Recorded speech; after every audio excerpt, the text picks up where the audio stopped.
प्यारे बहनों और भाइयों, मेरा नमस्कार स्वीकार हो। देखिए, आज हम आपके लिए बता रहे हैं कि देसी दवाई है जो सिर पे गंजे बाल हो जाते हैं, जिनके बाल नहीं होते हैं और वो बाल उगाने का शौक़ रखते हैं, तो इस दवाई को वो प्रयोग कर सकते हैं।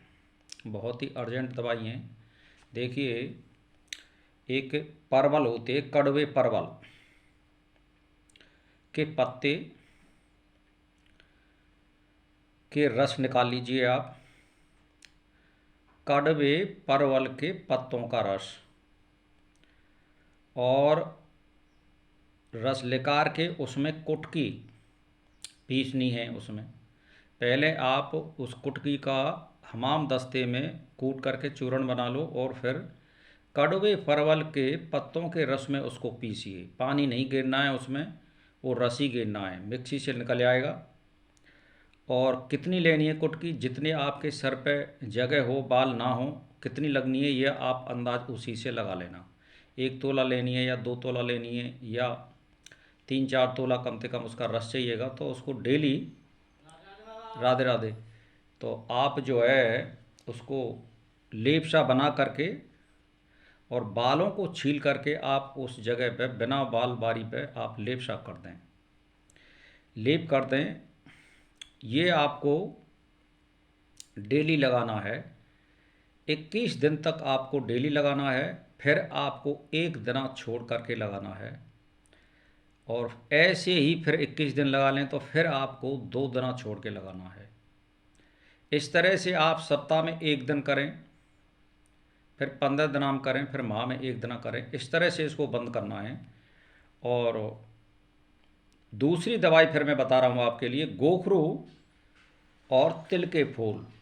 जो तिल होते हैं, जो भादों में और सावन में फूल खिलते हैं, उसकी बात कर रहा हूँ मैं। तो गोखरू ले लें और तिल के फूल, इनको संभाग लेकर के शहद और घी में मिला करके लेप करें। यानी गोखरू और तिल के फूल बराबर ले लें, और इन सबको लेकर के शहद और घी और शहद में बराबर नहीं, मात्रा नहीं होनी चाहिए। एक 50 ग्राम और एक 100 ग्राम ऐसे होना चाहिए। घी 100 ग्राम है तो शहद 50 ग्राम होना चाहिए। इस तरह से इसको मिला करके आप खोपड़ी पर लेप कर लें। तो इससे क्या है कि आपके जो गिरे हुए जो बाल होते हैं वो उगने लग जाएंगे, और पहले जैसे आपकी खोपड़ी हो जाएगी। फिर आपके लिए बता रहा हूँ, हाथी दांत, लेकिन ओरिजिनल होना चाहिए हाथी का दांत।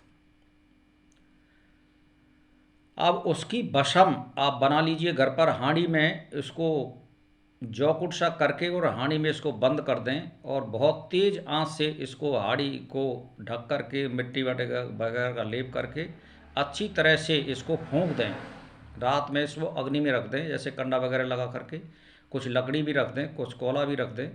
इस तरह से ये जब फूक जाएगा तो इसकी बशम 1 तोला के लगभग, और बकरी का दूध और रसौत ये बराबर लेकर के और इसके बकरी के दूध में पीस लें और इसका लेप करें। बहुत ही अर्जेंट दवाई है। 21 दिन तक करें, फिर एक दिन छोड़ के करें। इसी तरह से वही फॉर्मूला है।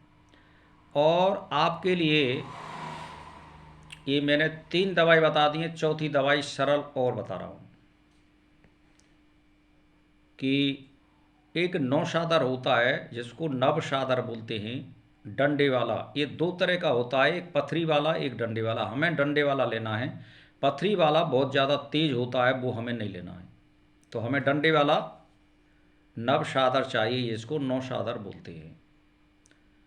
उसको बिल्कुल ऐसा कपड़ छन कर लो आप पीस करके।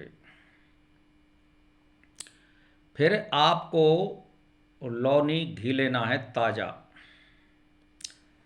गाय का हो या बकरी का हो, लौनी घी।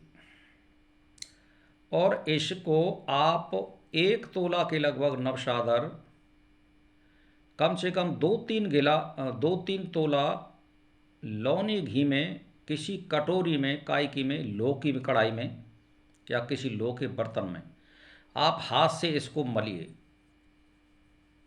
बहुत ज़्यादा मलिए, कम से कम 20-25 मिनट इसको हाथ से मथिए। और पूरा जब एक अंग हो जाए तो खोपड़ी पे इसको लगाइए आप।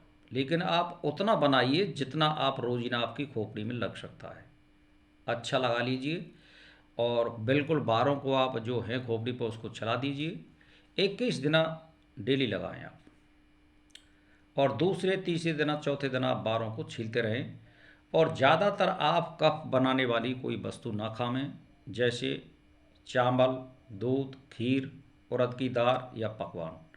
बाकी छाछ भी ना खाएं, क्योंकि इससे कफ बनता है। कफ बनने से बाल सफ़ेद हो जाते हैं, इसीलिए थोड़ा इनका परहेज करें। और बहुत अर्जेंट और सरल दवाई हैं, इनमें कोई ऐसा पैसा नहीं लग रहा है। तो बस इसी के साथ मेरा नमस्कार स्वीकार हो।